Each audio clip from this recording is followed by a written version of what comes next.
Media के सम्मानित साथियों,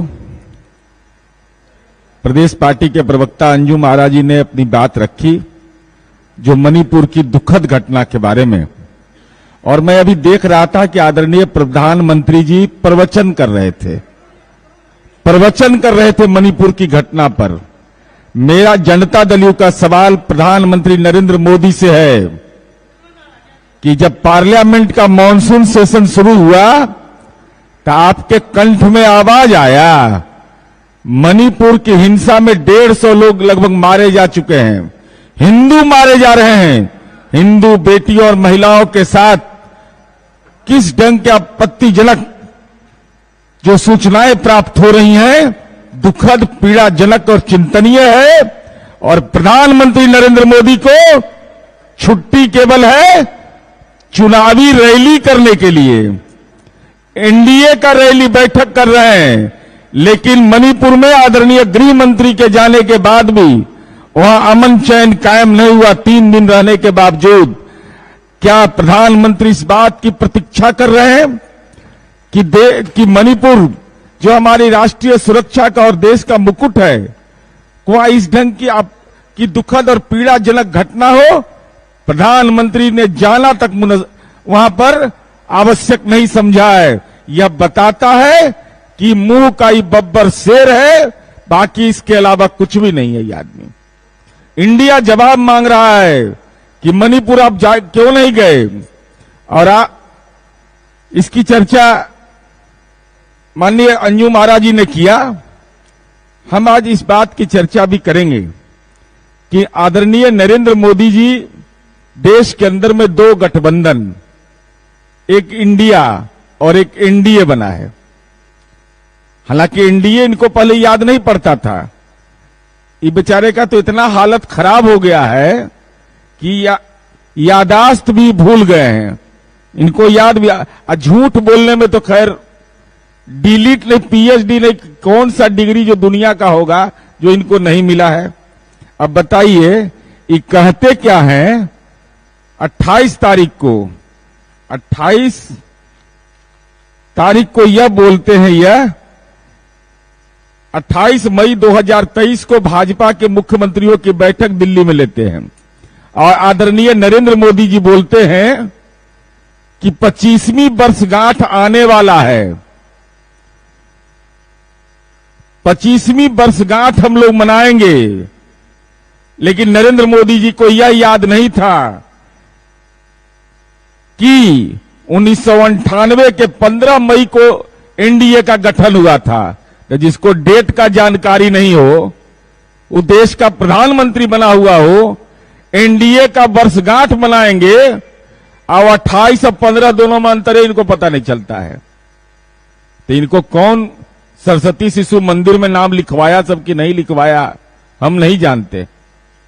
लेकिन जिस देश के प्रधानमंत्री को यह जानकारी नहीं हो कि एनडीए का गठन कब हुआ था, एनडीए का गठन हुआ 15 मई को, ये 28 मई को कह रहे हैं कि हम वर्षगांठ मनाएंगे, 25वीं वर्षगांठ मनाएंगे। यह बताता है कि आदरणीय नरेंद्र मोदी जी की बौद्धिक क्षमता जो है उस सवाल के घेरे में है। इंडिया जवाब मांगता है इनसे कि 15 मई पहले होता है कि 28 मई होता है। अब चलिए, अब जरा इनका देखिए, इनका जरा लिस्ट देखिएगा आप। एक पार्टी है केरला कांग्रेस थॉमस, इसमें लिस्ट में लिखा हुआ है, कैसे बब्बर शेर नियर दहाड़ते हैं, केरला कांग्रेस थॉमस। देखिएगा ये लिस्ट है,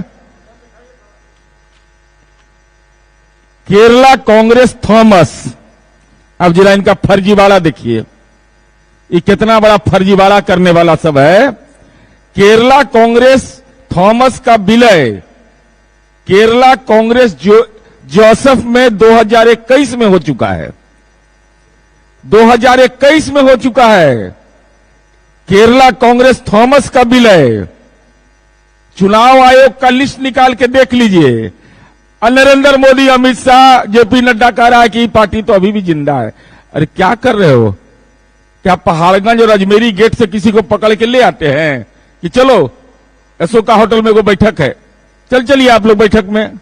ये तो वही हाल है, विलय उस पार्टी का हो चुका था और उसको बता रहे हैं कि हमारा सहयोगी दल है। अब चलिए, एगो जन स्वराज पार्टी है, हालांकि हम कहते हैं हमेशा कि भाजपा का बी टीम है, अभी पार्टी बना भी नहीं है। हम ही बार बार बोलते हैं कि बी टीम है। अरे आपको तो बहुत ऊपर कर्ज आपके ऊपर है, आपको तो प्रधानमंत्री बनवा दिए थे वो नेताजी, आप उनका भी नाम दे रहे हैं। अब सही नाम कौन है, कौन जन सुराज है, ई है कि कौन जन सुराज है? ये लिस्ट देखिए, जन सुराज पार्टी भी है। अब बताइए, इनको आज तक एनडीए याद नहीं पड़ा था, बेचारे गलती से भी याद नहीं करते थे। जब माननीय नीतीश कुमार जी और महागठबंधन के नेता माननीय लालू प्रसाद तेजस्वी यादव ने जो भी इस मुहिम की शुरुआत किया, इसके गहरे जख्म इतने जबरदस्त हुए कि इनको भी, जो विलोपित पार्टी है उसको भी शामिल कर दिया। बताइए, इससे बड़ा कोई फर्जीवाड़ा हो सकता है क्या? जिस पार्टी का विलय हो गया उस पार्टी को भी कह रहे हैं कि हमारा एनडीए का ही घटक दल है। मां सरस्वती तो आंखों में आंसू लेकर के क्रंदन करके रो रही हैं कि दाढ़ी वाला जो ये बाबा है, बब्बर शेर मुंह का, ये खाली जाली बात बोलता है, जाली काम करता है। अब चलिए, 37 इनके सहयोगी हैं, जिसमें 27 को एक भी लोकसभा में सांसद नहीं है। तो ये बेचारे क्या करेंगे? झाल मुड़ी बेचेंगे, क्या करेंगे? ये ऐसा पार्टी जो जमा करके रखे हुए हैं, तो पकौड़ा बेचेंगे, नारा लगाएंगे या चुनाव के बाद अपने अस्तित्व के लिए लड़ेंगे। इंडिया इन सवालों का जवाब मांगता है कि जवाब दीजिए। और मैं एक बयान देखा आदरणीय सुशील मोदी जी का, तो मुझे और चिंता हो गई कि कितना बेचैनी और हताशा में है। फर्जी इंडिया कह रहे हैं। अरे भारत मां के कैसे सपूत है जो इंडिया को फर्जी कह देगा? और जरा देखिए, हम अभी वीडियो दिखाते हैं आपको, देखिए क्या हाल है इनका। कैसे ग्रह चक्र, जो 9 ग्रह का चक्र होता है, ने अपने गठबंधन का नाम Indian national developmental inclusive alliance नाम दिया है। शॉर्ट में इसका मतलब इंडिया है। और हम कहना चाहते हैं, vote for India, vote for India. Bengaluru में बीजेपी विरोधी पार्टियों ने अपने गठबंधन का नाम इंडिया तय किया। और हम कहना चाहते हैं, vote for India, vote for India. NDA, can you challenge India? Bhajpa, can you challenge India? और हम कहना चाहते हैं, vote for India, vote for India. विपक्षी दलों ने अपने गठबंधन का नाम Indian national developmental inclusive alliance नाम दिया है। शॉर्ट में इसका मतलब इंडिया है। और हम कहना चाहते हैं, वोट फॉर इंडिया। अब तो गेंद उनके पाले में है। Vote for India Narendra Modi बोल रहे हैं और सुशील मोदी बोल रहे हैं कि इंडिया, फर्जी इंडिया। अब तो ये अद्भुत है, अपने जाल में, अपने महाजाल में फंसे।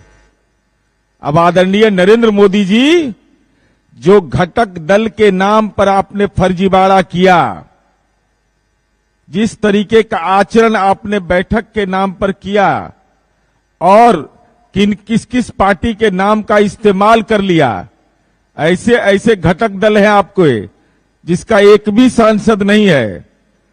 वैसे लोग भी आपको इस स्थिति में माननीय नीतीश कुमार जी ने पहुंचा दिया आपको कि आपको यह कहना पड़ रहा है, दे दो राम, दिला दो राम, देने वाला सीताराम। मने आइए, हमारे साथ आइए, हम अब चुनाव का समय आ गया है। यही आज का निहितार्थ था कि एनडीए के नाम पर कैसा फर्जीवाड़ा किया जा रहा है और इंडिया जवाब मांगता है, चाहे मणिपुर का सवाल हो, चाहे एनडीए के घटक दल में किए गए फर्जीवाड़ा का सवाल हो।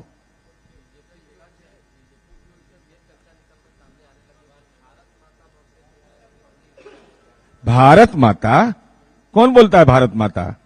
भारत मां का सपूत रहेगा तो उसको 4 साल का नौकरी मिलेगा। अब भारत के नाम पर राजनीति का पेटेंट करने वाला 5 साल का एमपी या विधायक बनेगा। अग्निवीर 4 साल का, वो शहीद हो जाएगा तो उसको अनुकंपा का लाभ नहीं, उसको पेंशन नहीं। और दूसरी तरफ एमपी एमएलए नेता प्रधानमंत्री बनिएगा, मुख्यमंत्री तो पेंशन भी लीजिएगा, अनुकंपा का भी राजनीति में लाभ लीजिएगा। और भारत मां तो लज्जित होती है इन लोग के कारनामे से।